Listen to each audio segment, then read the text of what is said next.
दूर दराज से इलाज के लिए कोटा आने वाले मरीजों को अब सर्दी से जूझना नहीं पड़ेगा। कोटा में 1.5 दशक से ज्यादा वक्त से संचालित कंबल निधि सेवा प्रकल्प की सुविधा कोटा के दोनों बड़े चिकित्सालयों मेडिकल कॉलेज और एमबीएस में मिलने लगी है।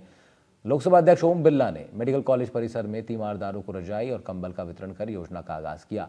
इस मौके पर स्पीकर बिरला ने कहा कि कंबल निधि के जरिए अस्पताल में भर्ती मरीजों के तीमारदारों को सर्दी से बचाव के लिए कंबल और रजाई निःशुल्क मुहैया कराए जाएंगे। बिरला ने यह भी कहा कि दोनों अस्पतालों में तीमारदारों के ठहरने के लिए अस्पताल परिसर में ही आश्रय गृह और कैंटीन होंगे। महिलाओं और पुरुषों के ठहरने के लिए अलग अलग इंतजाम होंगे। जरूरतमंद परिवारों के लिए निःशुल्क एम्बुलेंस सुविधा का भी संचालन होगा। इसके लिए शहर और तहसील स्तर पर एम्बुलेंस मुहैया कराई जाएगी। मेडिकल कॉलेज में कॉटेज वार्ड का कार्य भी जारी है। कॉटेज वार्ड में हर प्रकार की सुविधा मुहैया कराई जाएंगी। उधर एमबीएस अस्पताल में रेड क्रॉस सोसाइटी के स्टेट चेयरमैन और विधायक ने कंबल निधि प्रकल्प की शुरुआत कर दी है। सर्दी के पूरे मौसम में मेडिसिन बैंक सोसाइटी की देखरेख में इसका संचालन होगा। हर एक दिन मरीजों के परिजन अमानत राशि जमा किए बिना केवल रोगी की पर्ची दिखाकर निःशुल्क कंबल और रजाई प्राप्त कर सकेंगे। के बड़े हॉस्पिटल हैं और उसके साथ बूंदी का हॉस्पिटल, वहाँ तीनों हॉस्पिटलों के अंदर जो मरीजों के साथ उनके सहयोगी आते हैं, उनके परिजन आते हैं, वो खुले आकाश में सोते हैं, उनको ओढ़ने की कंबल और रजाई का कई बार अभाव देखा है।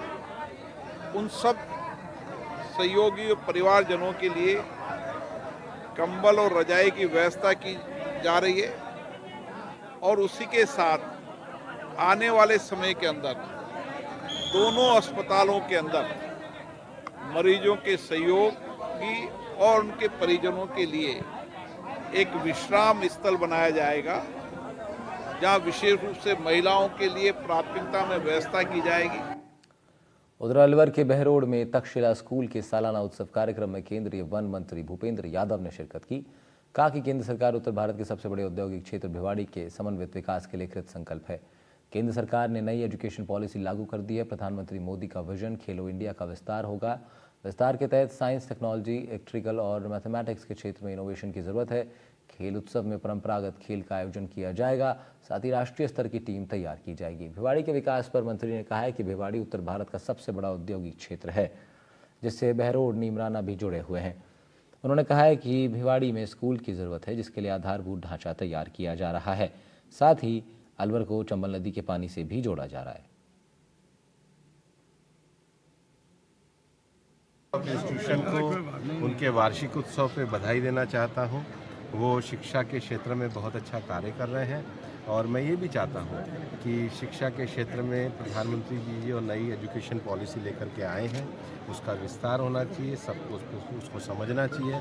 विशेष रूप से प्रधानमंत्री जी का जो विज़न है, उसमें खेलो इंडिया एक बड़ा विज़न है।